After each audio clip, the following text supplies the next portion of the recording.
우리 하나님 말씀 한번 보겠습니다.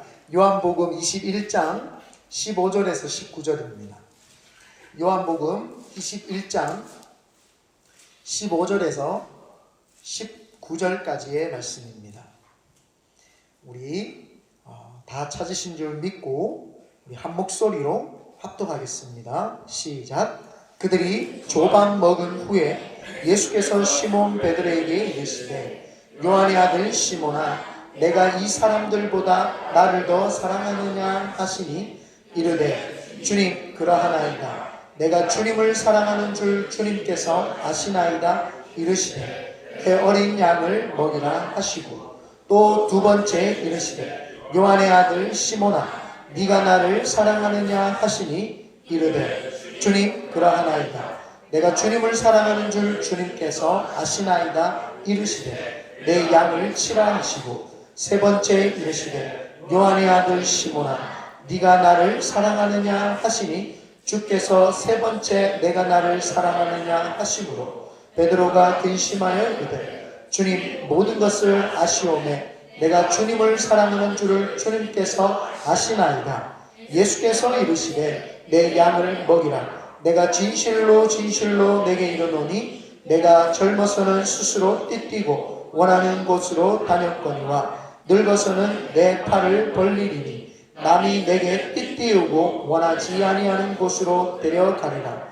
이 말씀을 하심은 베드로가 어떠한 죽음으로 하나님께 영광을 돌릴 것을 가르치시니라. 이 말씀을 하시고 베드로에게 이르시되 나를 따르라 하시니. 아멘. 저는 오늘 요한복음 21장 오늘 본문 말씀을 근거로 젊다는 것과 늙었다는 것이라는 제목으로 하나님 말씀 선포하겠습니다. 한번 따라하겠습니다. 젊다는 것과 늙었다는 것. 꼭 어버이 주일이라서 사실은 이거 설교를 준비한 게 아니라 정말 우리가 하나님이 원하시는 성숙한 신앙인이 무엇인가 좀 고민을 하다가 본문을 채택을 하고 오늘 말씀을 선포하게 되었습니다. 제가 중국에서 첫 전임 사역을 할 때 나이가 25세, 25살이었습니다. 첫 전임으로 중국에 가가지고 이제 사역을 하는데, 이제 새파란 젊은 전도사, 그것도 이제 신학교를 갓 졸업을 했으니까 이제 졸업장에 잉크도 안 말랐어요. 사실은 졸업하기 전에 갔어요. 방학 때 이제 학기를 다 마치고 1월달이 졸업식인데, 저는 12월달에 콜링을 받고 이제 중국 사역을 갔죠. 그러다 보니까 그 사역을 하러 왔는데, 초짜백이니까 성도들이 볼 때도 그렇게 젊어 보였나 봐요. 지금도 제가 젊어 보이잖아요. 네, 죄송합니다. 뭐 이 반응이 나올 줄 알았어요. 그래서 즐기고 있습니다, 지금은. 네, 그래서 제가 그 젊다 보니까 성도분들이 식사를 이렇게 목사님하고 모셔가지고 식사를 대접을 하는데, 아유, 전도사님 젊어 보여요. 나이가 어떻게 되세요? 그러면 그 목사님이 제가 너무 젊으니까 이렇게 나이를 말하면 그냥 뭐 30쯤 다 돼가요 이렇게 말을 하라는 거예요. 그래서 제가 뭐 30쯤 다 돼갑니다 그러면 그러시구나, 되게 젊어 보이신다. 젊거든요. 25이니까 얼마나 젊겠어요. 그렇게 나이를 이렇게 선뜻 말하기가 좀 그런 거예요. 왜냐하면 사역할 때에 보니까 이 뭐 젊은 전도사가 와가지고 뭘 하겠습니까? 그래서 저는 제 또 마음을 여러가 보여줄 수도 없는 게, 사역을 하는데 내가 이런 비전이 있습니다, 이런 포부가 있고 이런 영혼 사랑하는 마음이 있습니다, 이거 마음을 열어서 보여줄 수도 없고, 이게 사람들이 생각할 때에 관록이 좀 있어야지 이 사람이 좀 그래도 우리를 이끌어가고 또 학생들이 이끌어가겠구나 이렇게 이제 생각을 하실 텐데, 완전 새파란 전도사가 왔으니까 이제 뭐 되게 민망하잖아요. 그래서 저도 일부러 나이 있는 척하고 막 머리도 2대8로 막 지금은 나이에 막 2대8이면 지금은 나이에 또 맞아 보여. 일부러 또 이렇게 나이 들까봐 이렇게 살짝 내려가지고 이렇게 이마 막 까면은 너무 이렇게 한다고 해가지고, 그래가지고 요즘에는 이제 근데 그때는 일부러 막 2대8 쫙 해가지고 막 그렇게 막 다녔어요. 그때 제가 늘 마음에서 사역을 하면서, 하나님 좀 빨리 늙었으면 한 45살만 되면 좋겠습니다. 45살만 되면 내가 마음껏 사역하겠습니다. 막 이런 마음이 되게 많이 들었어요. 근데 지금은 사역하다 보니까 조금만 더 젊었으면, 내가 더 젊어가지고 개척할걸, 조금만 더 젊었으면 이런 생각이 뭐 지금은 들어요. 지금은 젊다는 것이 능력의 상징이고 나이가 들어간다는 것이 어쩌면 좀 서글픈 인생인 것처럼 좀 사회 곳곳에서 좀 인식을 하고 있는데, 처음 사역 초반에는 좀 늙어보고 싶다, 뭐 이런 생각을 했었지요. 근데 참 감사한 것은 제가 벌써 이제 어느덧 사역이 이제 17년째가 되어가고, 이제 담임 목사가 되어가지고 또 훌륭한 성도들 앞에서 이렇게 설교를 하는 또 담임 목사가 되어 있는 이 모습을 보니까 참 하나님께서 하셨다. 내 인생에 젊든 늙었든 하나님 사랑하는 마음을 가지고 있었더니 하나님이 함께 하시는구나, 이런 마음이 제 마음속에 깊이 자리 잡았어요. 그리고 2주 전에는 마지막 넷째 주죠. 4월 마지막 넷째 주에는 그 내가 중국에서 첫 사역을 할 때의 첫 제자죠. 첫 제자. 그 담임 목사님의 아들이었던 그 최혜성 그 형제가 저보다 한 주 빨리 창립 예배를 드렸어요. 와, 그 생각을 하니까 야, 우리가 세월이 빠르기는 빠르구나. 내가 17년 전에 그 혜성 형제를 만나가지고 막 술 마시고 막 이런 청년을 하나님 은혜 가운데 변화를 시켰더니 이제 최혜성 목사님이 되어가지고 산위의 그 한국에서 개척을 하시고, 그러니까 그 모습을 보니까 와, 하나님이 역시 하나님을 사랑하는 자들을 쓰시는구나, 막 이런 마음이 되게 들면서 좀 시간이 이렇게 쫙 지나는 그 모습을 보면서 참 하나님이 역사하신다, 감격이 있다, 이런 생각을 해봤습니다. 오늘 본문에 보면은 예수님께서 부활하시고 난 다음에 제자들을 찾아가세요. 여러 번 제자들을 찾아가셨는데 제자들 중에 특별히 중심점이었던 베드로와 또 여러 제자들이 예수님이 부활한 걸 봤음에도 불구하고 낙심을 해가지고 자기 본업으로 돌아가요. 갈릴리로 다시 돌아가가지고 어부 생활을 다시 돌아갑니다. 그 어부 생활을 돌아가는데 여러분 생각해 보십시오. 주님 배신하고 이제 배에 앉아가지고 그물을 던지는데 물고기가 잡히는 게 뭐가 중요하겠습니까? 그냥 멍하게 내 인생은 무엇인가? 나는 이때 동안 3년 반 동안 뭘 하고 살았나? 그런 주마등같이 모든 것들이 지나가지 않았겠습니까? 그러고 난 다음에 베드로가 이렇게 있으니까 저 멀리서 목소리가 들려요. 물고기 좀 잡았습니까? 못 잡았습니다. 오른쪽으로 그물을 한번 던져보시죠. 그래서 오른쪽으로 그물을 던졌는데 물고기가 많이 잡혔어요. 하나님을 사랑하는 제자 요한이 이렇게 이야기를 합니다. 예수님이시다. 그래서 요한은 배를 빨리 몰아가가지고 예수님께로 육지로 가고, 베드로는 예수님을 그냥 맨정신에 볼 수 있는 어떤 그 담력이 없어가지고 들어가가지고 수영을 해가지고 이 생쥐꼴, 이 비에 젖은 생쥐꼴처럼 해가지고 주님 앞에 이렇게 쭉 갑니다.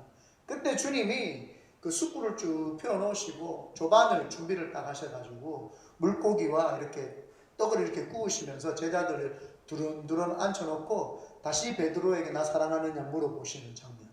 그리고 나서는 베드로에게 인생을 네가 젊었을 때 시절과 늙었을 때 시절로 두 개로 이렇게 딱 나눠주는 장면입니다. 그래서 예수님께서 베드로에게 지금 내가 너에게 지금 말하는 이 시점, 이 전의 삶은 네가 젊었을 때의 삶이었고, 내가 말하는 이 시점에서 지금 현재와 그 다음에 앞으로 모든 미래의 시점을 내가 너에게 늙었을 때 시점이다 라고 이렇게 이야기를 합니다. 그래서 오늘 그 18절에 보면 내가 진실로 진실로 내게 이르노니 네가 젊어서는 스스로 띠뛰고 원하는 곳으로 다녔거니와 늙어서는 네 팔을 벌리리니 남이 내게 띠띠우고 원하지 아니하는 곳으로 데려가리라.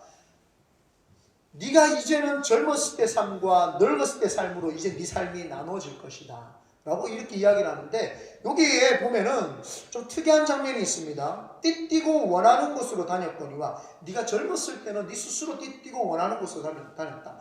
근데 이거를 과거형으로 이야기를 합니다. 베드로가 이때 나이가 30대 뭐 전후반입니다. 30세 전후반. 예수님보다 뭐 나이가 비슷하고 예수님보다 조금 적을 수도 있다, 뭐 이런 이야기가 있습니다. 그러니까 30세 전후반이기 때문에 그럼 뭐 29세든지 31, 2세 뭐 이쯤 됩니다. 그게 젊은 나이죠. 젊은 사람에게 예수님이 뭐라고 베드로에게 이야기하면은 네가 젊었을 때에는 과거형으로 이야기를 합니다. 너 지금 젊은 사람한테 너 젊었을 때에는 나 지금 젊은데요? 너 젊었을 때에는 동훈이에게 제가 네가 젊었을 때에는 아빠 저 12살이에요 베드로가 지금 그런 심정이에요. 네가 젊었을 때에는 네가 원하는 대로 띠뛰고 살았지만 네가 이제는 늙은 삶을 살 것이다. 현재로부터 앞으로 다가올 모든 미래까지의 삶을 늙은이의 삶이다. 이렇게 이야기를 합니다. 아직 늙지 않았어요. 30세 사람에게 현재 진행형과 미래형을 사용을 하면서 너는 앞으로 오늘 내가 말하는 이 시점으로부터 너는 늙은이야. 늙은이의 삶을 살 거야. 이렇게 이야기를 합니다. 그래서 원래는 젊다 그러면 약간 포지티브한 느낌이 있고 늙었다 그러면 좀 약간 네거티브한 느낌이 있는데 오늘은 반대입니다. 오늘은 그 늙었다라고 하는 그 모습이 오히려 포지티브한 좀 긍정적인 측면이고 젊음이 조금 네거티브한 겁니다. 그래서 여러분들이 그 측면을 잘 이해를 하시면 좋겠습니다. 그래서 오늘 늙은이, 여기는 우리는 늙은 분들이 한 분도 안 계시니까 다들 28 청춘들이시니까 제가 오늘은 편안하게 늙은이 이야기를 하도록 그렇게 하겠습니다. 아멘 안 하시네요, 집사님. 네. 그래서 이 늙은이, 그래서 여기에서 젊었다는 것과 늙었다는 것 조금 이제 말을 설명을 했으니까 표현을 바꾸면은 비성숙할 때와 성숙할 때로 좀 나누도록 그렇게 할게요. 그래야지만 제가 설교를 할 때 좀 편할 것 같습니다.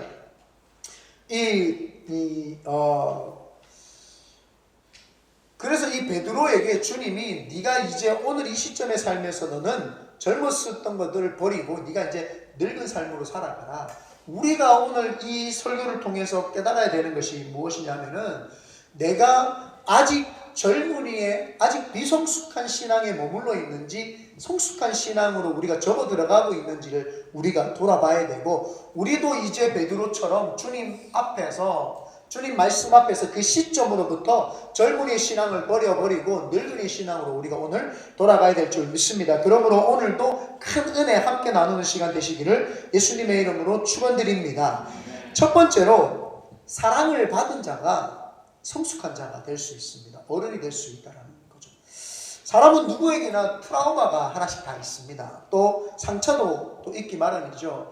또 쓴뿌리가 또 있고, 그래서 사람마다 자기가 남에게 이렇게 말하고 싶지 않은 그런 어떤 트라우마들이 있습니다. 그런데 어떤 사람은 보란듯이 그 트라우마를 극복하는 사람이 있는가 하면은 어떤 사람은 그 트라우마 때문에 좌절하고 낙심해가지고 KO되고 뻗어버려가지고 더 이상 재기불능의 상태, 일어나지 못하는 상태로 그렇게 그 신앙을 멈춰버리는 사람이 있습니다.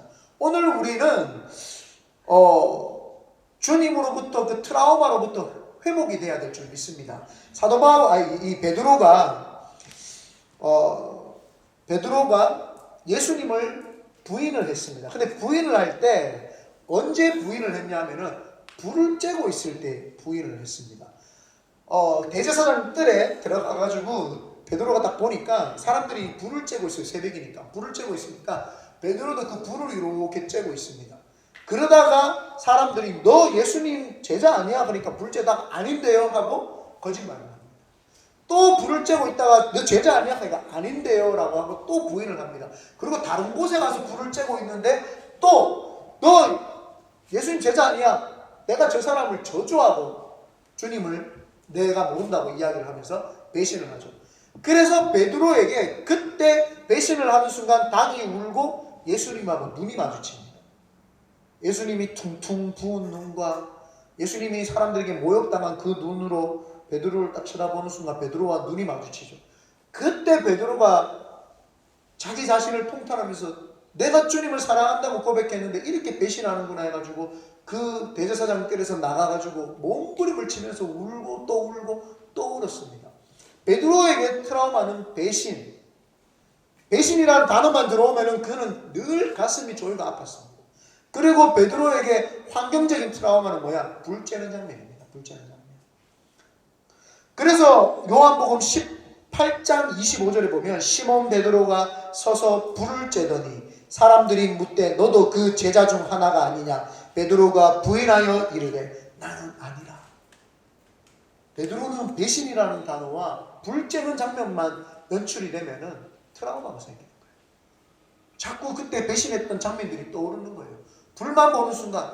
그런데 오늘 예수님께서 조반을 꾸부실 때에 제자들을 둘러 앉혀놓고 어디에서 지금 이야기를 하시느냐? 불 쬐면서 지금 이야기를 하시는 거예요. 그러니까 베드로가 물에서 수영하고 주님 앞에 나왔는데 그 불이 앞에 있는 거예요. 그 불을 쬐면서 있는 순간 배신했다는 생각이 팍 들죠. 자기가 주님을 배신했고 그 자신의 트라우마이자 자기 마음에서 한 번도 잊어버리지 못했던, 주님이 돌아가시고 나서 잊어버리지 못하고 늘 나를 고뇌하게 만들고 힘들게 만들었던 그 트라우마가 그 베드로 앞에 지금 딱 있는 거예요. 그 불을 딱 쬐는 순간 그 마당에서 불 쬐던 그 모습이 탁 떠오르는 거예요. 그러니까 얼마나 그 트라우마 때문에 상처가 되고 힘들고 지금 배신했던 거 주님이 아무 말씀 안 하시고 가만히 있으니까 더 힘들어. 오히려 화라도 내시지. 이놈의 새끼 일로 와. 니네 배신했지. 막 때리기라도 하면은 그 맞으면서 그냥 죄가 좀 씻어지는 것처럼 그런 마음일 텐데 주님이 아무 말씀 안 하시면서 그냥 제자들에게 먹으라고 밥을 주는 거예요. 그러니까 그게 먹는데 먹으러 넘어가겠어요? 안 넘어가죠. 주님이 그 처음 만나가지고 밥을 주는데 그게 넘어가겠어요? 자기 트라우마 때문에 안 넘어가죠. 근데요, 여러분, 트라우마 있었던 사람들의 그 경험을 보면은 어떤 사람이 극복을 했고 어떤 사람이 극복을 못했느냐 보면은 꼭 극복했는 사람들을 보니까 부모님이든 이성이든 친구든 누군가에게 사랑을 듬뿍 받으면서 사랑으로 말미암아 그게 트라우마가 치유가 되고 회복이 되더라고 하는 사실입니다. 베드로가 오늘 그 자기가 원하는 띠띠는 삶을 살던 젊은 시절을 벗어버리고 이제 늙은이의 성숙한 삶으로 이제 접어들 수 있었던 것이 사랑을 받은 자가 성숙해지는 것처럼 이 사람이 트라우마를 치유하는 장면입니다. 사람이 트라우마가 치유될 때에 회복이 됩니다. 예수님께서 그 불 앞에서 이야기를 합니다. 네가 여기 있는 다른 사람보다 나를 사랑하느냐? 여기 사랑이 아가파오입니다. 아가파오. 아가파의 원어가 되는 아가파오. 너가 나를 아가파오 하느냐? 너가 나를 조건 없이 사랑하느냐? 물으니까 베드로가 주님, 내가 주님을 사랑하시는 줄을 내가 주님을 사랑하시는 줄 주님 압니다. 그때 베드로가 말하는 사랑은 필레오입니다. 내가 당신을 존경하고 선생님으로서 또 친구로서 사랑합니다. 왜요? 자기가 예수님이 십자가에 돌아가시기 전에 여기 있는 사람 다 배신해도 나는 배신하지 않겠습니다. 나는 주님을 아가페합니다. 막 그렇게 호언장담했거든요. 그렇게 호언장담하고 나는 아가페한다고 막 이야기해놓고 조건 없이 내가 주님을 사랑한다고 해놓고 배신을 했어요. 그러니까 주님이 와가지고 너 옛날에 나 아가페한다고 했는데 오늘 다시 묻는 거예요. 너 나 아가파워 하느냐? 이렇게 물으니까 주님, 저는 주님을 조건 없이 사랑하지는 못하고요. 왜? 조건 없이 사랑한다고 했다가 배신했으니까 저는 필레요. 존경하고 그냥 친구로서 사랑합니다. 이렇게 이야기를 합니다. 그러니까 주님이 다시 묻습니다. 여기 있는 다른 사람보다 너 나 아가파오 하느냐? 예, 주님, 저 아가파오 못하고요. 필레오 합니다. 이렇게 이야기를 합니다. 그게 15절입니다. 그들이 조밥 먹은 후에 예수께서 시몬 베드로에게 이르시되 요한의 아들 시몬아, 네가 이 사람들보다 나를 더 아가파오하느냐 하시니 이르시되 주님, 그러하나이다. 내가 주님을 필레오 하는 줄 주님께서 아시나이다. 16절에 두 번째 이르시되 요한의 아들 시몬아, 네가 나를 아가파오하느냐 하시니 이르시되 주님, 그러하나이다. 내가 주님을 필레오 하는 줄 주님께서 아시나이다. 주님 이렇게 합니다. 그러니까 주님이 가만히 있다가 마지막으로 묻습니다. 세 번째 이르시되 요한의 아들 시몬아, 네가 나를 필레오 하느냐 하시니 주께서 세 번째 내가 나를 필레오 하느냐 하심으로 베드로가 근심하여 이르되 주님, 모든 것을 아시오매 내가 주님을 필레오 하는 줄을 주님께서 아시나이다. 주님이 처음에 아가파오 하느냐 물었다가 필레합니다 하니까 주님이 오냐 알았다. 그럼 너 진짜 나 그럼 필레 하느냐 물어보시는 거예요. 그러니까 이제 할 말이 없는 거예요. 자신이 예수님을 아가페 한다고 했다가 배신을 했거든요. 그런데 이제 주님이 마지막으로 묻는 거예요. 니 나 필레 하느냐? 너 나 친구로서 우정으로 사랑하느냐 물어보니까 베드로가 이야기를 합니다. 저 주님 필레요. 이제는 내가 주님을 필레하는지 나도 잘 모르겠어요. 주님, 내가 자꾸 신앙생활 하는데 왔다 갔다 해요. 주님을 언제는 사랑하는 것 같다가 언제는 안 사랑하는 것 같다가 또 언제는 안 사랑하는 것 같다가 사랑하는 것 같다가 내가 내 마음을 갈팡질팡해서 이제 어찌할 도리가 없어요. 주님, 내 마음도 나도 모르겠어요. 이렇게 말하는 겁니다. 그때 주님이 이야기를 합니다. 그 사랑 고백을 주님이 들으시고 난 다음에 용서의 눈빛을 보내면서 내 양을 치라 이렇게 말하죠. 이게 무엇입니까? 치유입니다. 치유. 사람이 트라우마를 겪어야지만이, 트라우마를 겪으면 사람이 그 문제 때문에 힘들어집니다. 그러나 사랑을 통해서 회복이 되어지고 치료가 되어지면 그 사람이 위대하게 쓰임을 받게 되죠. 베드로가 젊었을 때와 늙었을 때로 나누는 시점이 이 시점입니다. 주님이 조밥 먹을 때에 사랑으로 그 사람의 트라우마를 치료해 주시는 거예요. 네가 나를 사랑한다고 다시 고백하도록 만드셔가지고 주님이 3번 배신했는 베드로에게 3번 고백하게 하셔가지고 주님이 그 사람으로 하여금 스스로 트라우마를 해결하고 상처를 해결하도록 이렇게 이야기를 하죠. 원래 이거를 할까 말까 했는데 하도록 하겠습니다. 제가 17살 때 그 친구들하고 어울려 다니다가 그 피치 못할 사정에 의해서 이런 집단 이렇게 싸움에 휘말려가지고 사실 보면 휘말렸다기보다는 이끌었죠. 네. 이끌다 보니까 어린 나이에 이렇게 하다 보니까 좀 큰 싸움이 되어가지고 구치소에 이렇게 들어가게 됐어요. 하원구치소라고. 하원구치소에 들어갔는데 하원구치소에 들어가니까 얼마나 그 17살 어린 나이에 무섭겠어요. 그죠? 무섭고 이제 막 떨리죠.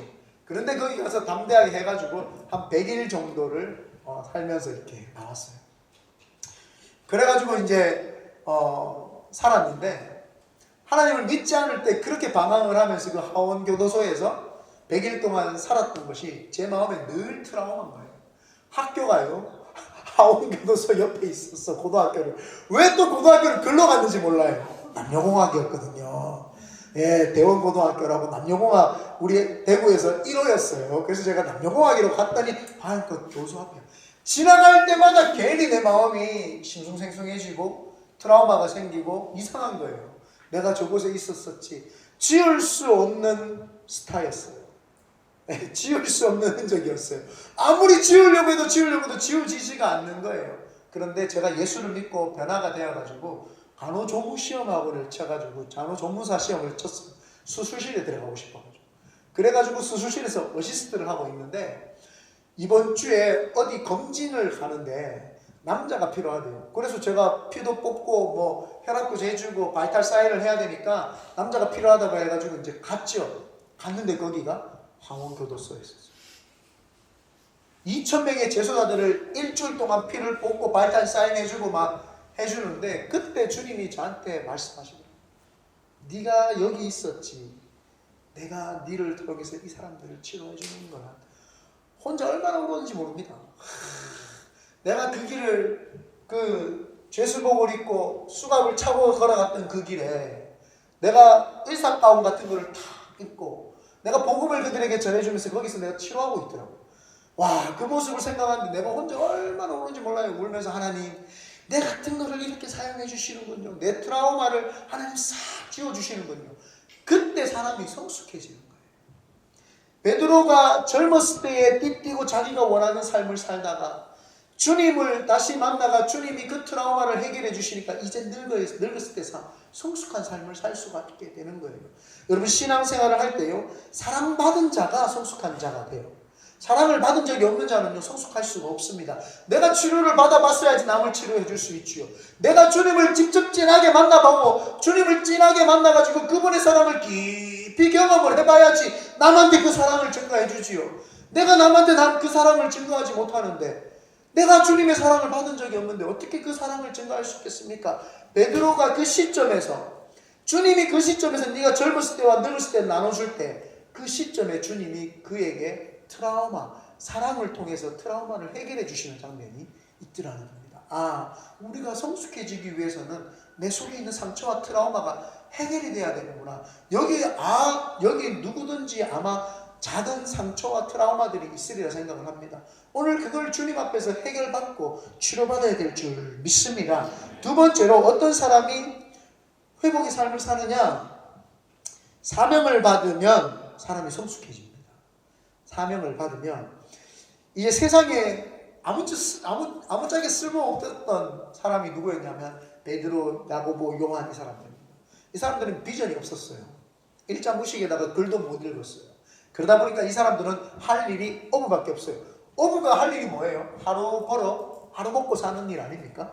그래서 그물을 던져가지고 좀 재수 좋게 물고기 많이 걸리면 오예 해가지고 장가가지고 팔아가지고 좀 팔면은 조금 이윤을 남기고, 또 그물 던졌는데 오늘 그물에 뭐 물고기가 하나도 없으면 그거 뭐 공치는 거죠. 그냥 자연의 선비대로 살아야 된다 보다 막 이렇게 살아가던 비전 없이 목적 없이 살았던 사람들이에요. 그런데 어느 날 소문이 들립니다. 젊은 예수라는 사람이 있는데 예루살렘 성전에서 막 뒤엎어버리고 막 소문이 막 자자했어요. 그리고 세례 요한의 둥 집회에 갔다가 예수님을 만나는데 안드레 만나고, 안드레가 베드로를 초청을 해가지고 소개를 시켜주고 만납니다. 예수님을 만나보니까 마음에서 비전이 생기는 거예요. 비전이 생기고 할 일이 생기고 소명이 막 생기는 거예요. 소명이 막 생기니까 신바람 나가지고 그물도 다 내팽개치고, 처자식들 주님, 내가 주님 더 믿고 주님 뜻 가운데 살면 처자식들 주님이 책임져 주시리라 믿고 내가 그분을 쫓아서 3년 반 동안 쫓아 따라다녔어요.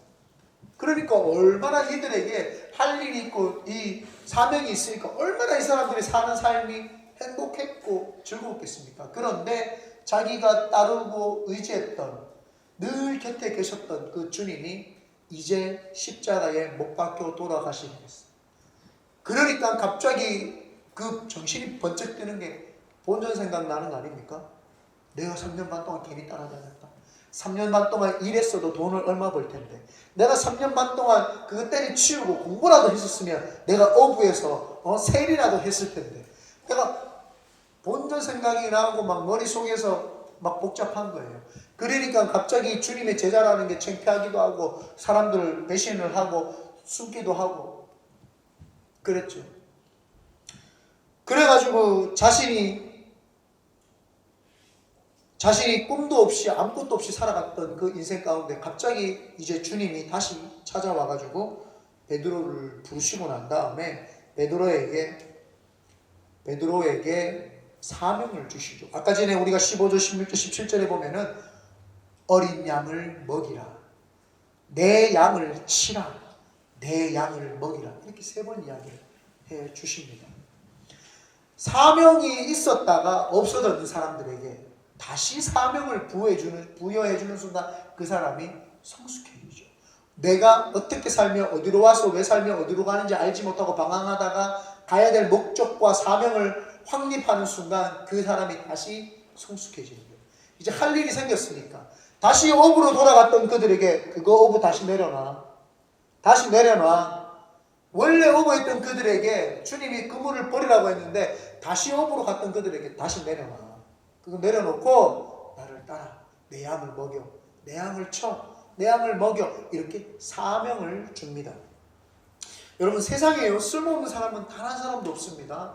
세상의 미생물들도요, 우리가 보이지 않는 미생물들도 하나님께서 다 만드셔가 역할이 있어요. 손에 있는 우리가 보이지 않는 미생물들도요, 입속으로 들어가가지고 요 속에서 무슨 일을 다 하고요, 땅 속에 있는 미생물들도요, 자기들이 알아서 흙을 개간을 하고 이 토지를 썩게 만들어가지고 좋은 옥토로 만들어내는 거. 우리는 알지 못하지만 작은 미생물에게도요, 다 사명이 있고 다 그들에게도 비전이 있고 하나님이 만들어 놓은 원리대로 다 살아가고 있습니다. 그런데 사람이 비전이 없어지면 얼마나 힘듭니까? 그전에는 베드로가 어땠습니까? 자기가 원하는 대로 살았던 거예요. 자기가 원하는 삶. 나는 이제 예수님을 따라다니면서 이제 주님이 나의 예루살렘을 점령을 하면 나는 그 국방부 장관이 되어가지고 막 로마 사람들을 칼로 막 다 썩거리 뿌려야지 막 이런 막 꿈과 비전을 가지고 혼자 자기가 원하는 대로 막 그렇게 하려고 했었어요. 그런데 주님이 돌아가니까 그 꿈이 없어졌어요. 여러분, 젊은 자하고 늙은 자하고 다른 게 있어요. 요즘에 제가 우리 동훈이하고 일해 보면서 참 기특하다는 생각을 했어요. 아이들이 제일 많이 하는 말이 뭐냐면 내 거야! 나 이거 해주세요. I want it. I want this. 자기가 원한다는 거예요. 나 이거 원해요. 마트만 가면 아빠 이거 사주세요. 아빠 이거 원해요. 이거 원해요. 저거 원해요. 원해요. 뭐예요? 자기가 원하는 대로 사는 거예요. 사명에 의해 사는 게 아니라 내가 원하는 삶을 사는 거예요. 베드로가 젊었을 때 시점이 뭐예요? 네가 띠띠고 네가 원하는 대로 살았다는 거야. 네가 원하는 대로 사는 거예요. 내가 직장을 구하고 싶으면 내가 구하고, 내가 사고 싶으면 내가 살고 싶고, 내가 뭘 하고 싶으면 내가 다 하고 싶은 거예요. 내가 원하는 삶을 사는 거예요. 그게 비성숙하다, 어리다. 그래서 어린이들이 보면은 다 내 거야, 내 거야, 내 거야 그러죠. 근데 요즘에 동훈이하고 이래가 보면은 잘 나눠줘요. 음식 있어도 아빠 이거 드실래요? 안 먹는다. 알고 봤더니 지가 먹기 싫어서. 그래도 기특하잖아요. 안 버리고 아빠 주니까. 요즘에 마트 가면은 눈치 봐요. 근데 또 요즘에는 또 집사님들이나 권사님들이 용돈 준 거를 아빠 저한테 얼마인데 드릴까요? 내가 네 돈 받아가 뭐 하겠노? 내가 그깟 과자를 사 먹겠나? 내가 뭐 하겠노? 근데 그 마음을 보면은 아빠로서 기쁘잖아요. 그렇잖아요. 옛날에는 내 거야, 내가 원해, 이거 원해, 저거 원해, 내 거야, 내 거야 하던 아이들이 조금씩 성장하면서 아빠 이거 드릴게요, 아빠 저거 드릴게요, 이렇게 드리는, 이제 주는 거를 이제 배우고 알아가니까 그 모습을 보니까 부모로서 참 고맙고 감사하다, 이런 생각을 많이 했죠. 그래서 요즘에 동훈이하고 이래 보면은 되게 기특하기도 하고 그래요. 오늘 동훈이 그 선물인데 받으면 바로 아빠한테 갖다 주세요. 마음에도 없는 말을 하네요. 네. 여튼 네, 그렇습니다. 베드로에게 주님이 다시 비전을 주시는 거예요. 비전을 주시고 나니까 이 사람이 그 사명을 받으니까 회복의 역사가 있는 거예요. 오늘 우리에게 하나님이 나를 부르신 이유와 목적과 사명이 무엇인지를 반드시 해결을 해야지만 내가 성숙해지는 거예요. 내가 원하는 것이 아니라 이제 주님이 원하는 삶을 살아가게 되는 거예요. 그래서 젊었을 때는 내가 원하는 거, 내가 띠띠고 내가 원하는 대로 살았다가 오늘 성경에 보니까 늙어서는 네 팔을 벌리리니 남이 내게 띠띠우고 원하지 않는 곳으로 데려가리라. 목사님 무서워요. 뒷구절이 있습니다. 이 말씀을 하심은 베드로가 어떠한 죽음으로 하나님께 영광을 돌릴 것을 가리키십니다. 영광 돌리는 삶이라는 거예요. 베드로가 당장 죽은 거 아니에요. 바로 죽은 게 아니고 사는 다 하고 나서 하나님께 다 영광 올려드리는 삶. 이때까지의 삶은 내가 원하는 삶은 하나님이 영광을 안 받으세요. 그런데 하나님이 원하는 삶을 살면 주님이 그 모든 삶에서 영광을 받으신다. 아멘. 세 번째입니다. 성령을 받은 자가 성숙한 자가 됩니다. 자신이 의지하고 믿었던 예수님이 늘 같이 있었는데 어느 날 사라지니까 이 사람들이 두려움이 온 거예요. 베드로가 두려움이 온 거예요. 동훈이하고 이래하고 처음에 미국에 와서 밖에 나가는데도 자기들끼리 못 나가요. 무서워가지고. 막 사슴들이 뛰어다니고 너구리 있다 그러고 막 도마뱀이 있으니까 애들이 못 다녀. 그럼 아빠 밖에 나가자. 지금은 같이 나가는 거 더 싫어해. 저끼리 돌아다니기 좋아. 왜? 아빠가 나가면 이거 하지마, 저거 하지마, 다친다, 일로 온나, 절로 가라, 일로 가라. 얼마나 귀찮겠어요. 그런데 지금은 자기들이 자전거 타고 싶으면 다니고 그 아주 넓은 그 동네를 막 휘젓고 돌아다니죠. 왜요? 이제는 담대하겠어요. 아빠가 집에 있다는 걸 알거든요. 어디 안 갔다는 걸 알고 있거든요. 그런데 처음에는 두렵잖아요. 베드로가 마찬가지였어요. 예수님이 항상 옆에 있으니까 얼마나 어깨 뽕이 팍 들어가고 내가 12제자 중에 수석인데 막 이러가 다녔던 거예요. 예수님이 치료하면 꼭 지가 치료했는 것처럼 예수님이 막 병자들 치료해주고 눈봉사를 낫게 해주고 안전병이 일으키고 막 5,000명 먹이고 하니까 자기가 꼭 수제자니까 꼭 자기 하는 것처럼 발제 우리 예수님이 되게 발제 꼭 자기가 뭔가 되는 것처럼 그렇게 예수님이 옆에 계시니까 든든했다 이 말이에요. 그런데 예수님이 돌아가시니까 그 나를 지켜줄 것만 같았던 주님이 없으니까 두려움과 공포가 확 쌓이는 거예요. 신앙생활 할 때 내 속에 두려움과 공포가 있다. 주님이 떠나서 그래요. 그때 주님을 환영하고 모셔드리고 초청을 해야 됩니다. 주님 저와 함께 해주세요. 주님 사랑합니다. 그때 역사가 일어나죠. 그때 베드로가 예수님이 돌아가셨을 때 어떻게 했어요? 참 창피하게도 그 다 큰 어른이 배신하고 그 꼬마 여자아이 앞에서 배신하고 창피스럽게 도망가는 그 모습을 보였잖아요. 그런데 베드로가 성령을 받고 난 다음에 똑같이 장소가 똑같습니다. 대제사장 이끌에 갑니다. 근데 거기에서 뭐라고 이야기를 하느냐? 복음을 막 쉐리 막 해버립니다. 그게 사도행전 4장 5절에서 12절인데, 이튿날 관리들과 장로들과 서기관들이 예루살렘에 모였는데 대제사장 안나스와 가야바와 요한과 알렉산더와 및 대제사장의 문중이 다 참여하여 사도들을 가운데 세우고 묻되, 이제 잡아다가 사도들을 가운데 세웠어요. 무슨 권세와 누구의 이름으로 이 일을 행하느냐? 베드로가 예수님이 부활했다고 막 복음을 증거하고 다니니까 잡아다가 이제 탁 세웠어요. 그러니까 베드로가 이렇게 이야기를 합니다. 이에 베드로가 성령이 충만하여 이르되, 뭐가 충만했다고요? 성령이 충만하여. 그렇게 쫄보로 변해가지고 주님이 옆에 있으니까 도망갔던 그가 성령 하나님이 인카네이션 내 속에 임함으로 내적인 그 성령 하나님의 만지심과 외적인 성령의 그 에너지와 그 역사가 경험되는 그가 딱 성령님이 딱 임하는 순간 강하고 담대해지는 거예요. 그전에는 막 도망가는 사람이 막 담대해지는 거예요. 그러니까 원래는 도망갔던 거기에서 이제 사람들 앞에서 뭐라고 합니까? 성령이 충만하여 이르되, 이거는 자세히 한번 들어보면 진짜 복음이에요. 백성의 관리들과 장로들아, 만일 병자에게 행한 착한 일에 대하여 이 사람이 어떻게 구원받았느냐고 오늘 우리에게 질문한다면 너희와 모든 이스라엘 백성들은 알라. 아예 명명을 해버립니다. 너희들은 잘 들어봐라. 알아라. 너희가 십자가에 못 박고 하나님이 죽은 자 가운데서 살리신 나사렛 예수 그리스도의 이름으로 이 사람이 건강하게 되어 너희 앞에 섰느니라. 이 예수는 너희 건축자들의 버린 돌로서 집 모퉁이의 머릿돌이 되었느니라. 다른 이로서는 구원을 받을 수 없나니 천하 사람 중에 구원을 받을 만한 다른 이름을 우리에게 주신 일이 없음이라 하였더라. 천하 사람 인간에게 예수 그리스도 말고는 구원을 주신 이름이 없다. 이렇게 당당하게. 예수님이 부끄러워 숨어가지고 도망가던 베드로가 성령 충만을 받고 오순절날 마가다락방에서 성령을 받고 하니까 예수님이 내 옆에 계신 것처럼 성령님이 내 속에 들어와 계시니까 예수님이 이제 나와 함께 있다는 게 느껴지는 거예요. 그러니까 얼마나 담대해지는지 성숙한 사람이 되는 거예요.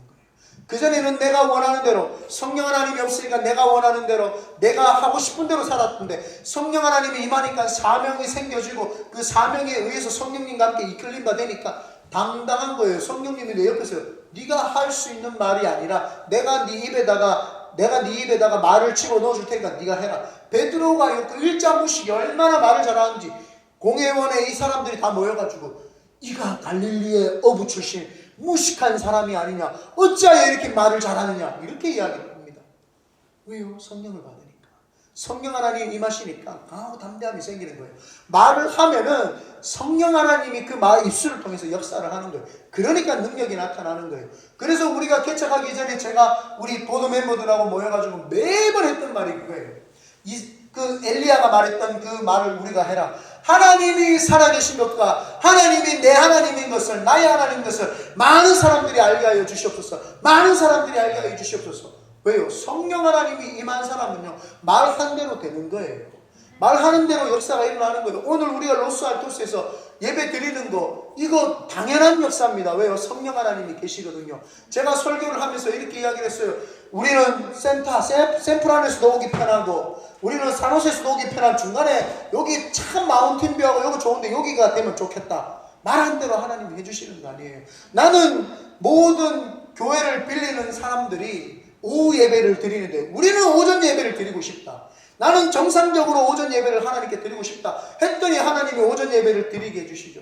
우리가 물질이 많지 않은 것 주님이 아시니까 물질도 적절하게 하나님이 해주시죠. 하나님께서는요, 말한 대로 성령에 이끌림 받은 사람들의 말하는 대로 해주시는 거예요. 사도 베드로가 그렇게 말하니까 다들 깜짝 놀라가지고 풀어줘라. 야, 이거 안 되겠다, 풀어줘라. 성령 하나님이 변화되면은요, 사람이 성숙해져요. 내가 하고 싶은 말을 하는 것이 아니라 성령님이 주시는 말을 하게 됩니다. 결론을 맺겠습니다. 오늘 늙었다는 것과 젊었다는 것을 가르는 그 기준이, 예수님께서 우리에게 그 주시는 기준이 그겁니다. 사랑받은 자, 트라우마에서 해결되고 치유받은 자, 그 자만이 성숙한 늙은이로 갈 수 있고, 그리고 사명을 받은 자, 사명 없이 빈둥빈둥 사는 것이 아니라 하나님의 사랑을 깊이 체험을 해가지고 사명이 있는 자, 그 사명을 받은 자만이 젊은이에서 늙은이로 변해가지고 하나님께 귀하게 쓰임받을 수 있고, 그리고 그 사명 받은 자가 드디어 성령 하나님과 성령의 충만함을 받고 성령 하나님이 주시는 내적 성숙과 함께 성령님이 말하게 하심을 따라서 강하고 담대함이 있어야지 그 사람은 이제 늙은이로서 성숙한 자로서 살아갈 수 있게 된다고 하는 사실입니다. 그러므로 오늘 우리 큰빛 은혜교회 성도님들은 사실은 제가 솔직히 많이 배워야 되죠. 목사는 어쩌면 목사니까 당연히 개척을 해야 될지도 모릅니다. 그러나 성도들은 선택사항이죠. 굳이 개척을 해도 되고 안 해도 되죠. 따라와도 되고 안 따라와도 되죠. 그러나 하나님이 저는 하셨다고 보는 겁니다. 그래서 제가 사실은 하나님께 요즘 많이 기도하는 게 성도들을 보면서 참 훌륭하다. 훌륭한 성도들을 섬기고 있는 목사로서 참 행복하고 감사해요. 여러분 어느 교회 가보세요. 막 멱살을 잡고 목사에게 들이받는, 물론 와봐요. 내가 싸움을 제일 잘하기 때문에 나한테는 못해요. 웃으라고.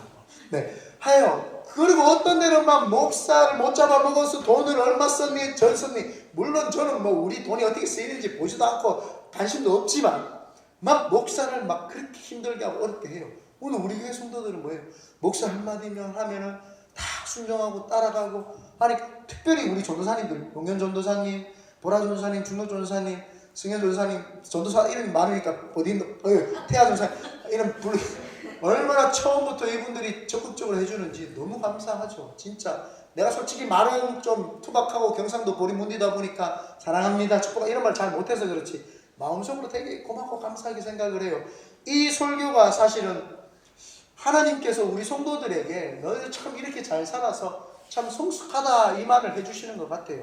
그래서 이 성숙하다는 걸 말 듣고 또 교만하지 말고 더 겸손하게, 하나님 그렇습니다, 이제 더 사명 감당하고 더 주님께 쓰임받는 그런 자가 되게 해달라고 우리가 기도해야 될 줄 믿습니다. 아멘.